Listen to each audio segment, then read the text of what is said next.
ایک شہزادہ بدصورت تھا اور اس طاقت بھی چھوٹا تھا۔ اس کے دوسرے بھائی نہایت خوبصورت اور اچھے ڈل ڈول کے تھے۔ ایک بار بادشاہ نے بدصورت شہزادے کی طرف ذلت اور نفرت کی نظر سے دیکھا۔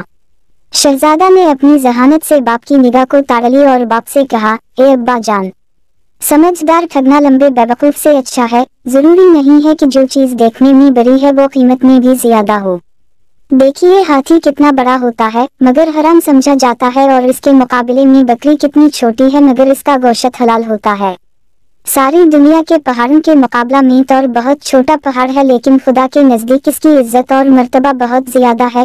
کیا آپ نے سنا ہے کہ ایک دبلے پتلے عقلمند نے ایک بار ایک موٹے بیوقوف سے کہا تھا کہ اگر عربی گھوڑا کمزور ہو جائے تب بھی وہ گدھوں سے بھرا ہوئے پورا استبل سے اچھا اور طاقتور ہوتا ہے۔ بادشاہ شہزادے کی بات سن کر مسکرایا۔ تمام امیر اور وزیر خوش ہوئے اور اس کی بات سب کو پسند آئی، لیکن شہزادے کے دوسرے بھائی اس سے جل گئے اور رنجیدہ ہوئے۔ جب تک انسان اپنی زبان سے بات نہیں کرتا ہے اس وقت تک اس کی اونچائیوں اور برائیوں ڈھکی چھپی رہتی ہیں۔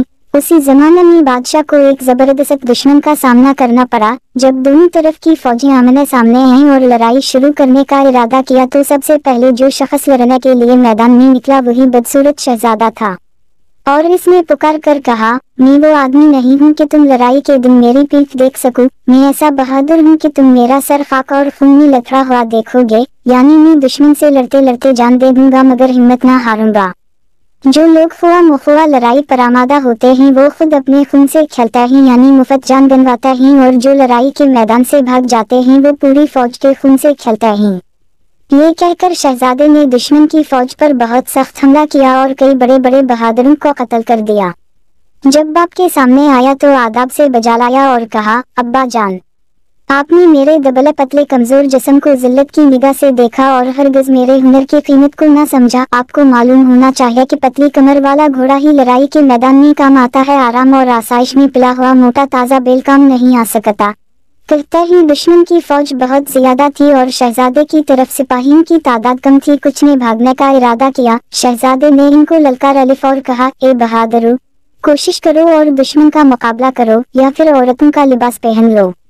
اس کی بات سن کر سپاہیوں کی ہمت بڑھ گئی اور سب دشمن کی فوج پر ٹوٹ پڑے اور اس کو مار بھگایا اور دشمن پر اسی دن فتح حاصل کی۔ بادشاہ نے شہزادے کو پیار کیا اور اپنی گود میں بٹھایا اور روز بروز اس سے محبت بڑھنے لگی اور اس کو اپنا ولی عہد بنا دی۔ دوسرے بھائیوں نے یہ حال دیکھا تو حسد کی آگ میں جلنے لگے اور ایک دن بد شکل شہزادے کے کھانے میں زہر ملا دیا۔ اس کی بہن نے کھڑکی سے دیکھ لیا اور شہزادے کو خبردار کرنے کے لیے کھڑکی کے دروازے زور سے بند کیے۔ شہزادہ اس کی آواز سے چونک پڑا اور اپنی ذہانت سے سمجھ گیا کہ دال میں کچھ کالا ہے۔ کھانا چھوڑ دیا اور کہنے لگا، یہ تو نہیں ہو سکتا ہے کہ بے ہنر لوگ زندہ رہیں اور ہنرمند مر جائیں۔ اگر ہم دنیا سے ختم ہو جائے تب بھی کوئی شخص الو کے سایہ میں آنا پسند نہ کرے گا۔ باپ کو اس واقعہ کی اطلاع دی گئی تو اس نے شہزادے کے سب بھائیوں کو بلایا، ان کو مناسب سزا دی۔ اس کے بعد ہر ایک کو اپنے ملک کا ایک ایک حصہ دے دیا تاکہ آپس میں جھگڑا فساد نہ کریں۔ اس طرح یہ فتنہ اور فساد ختم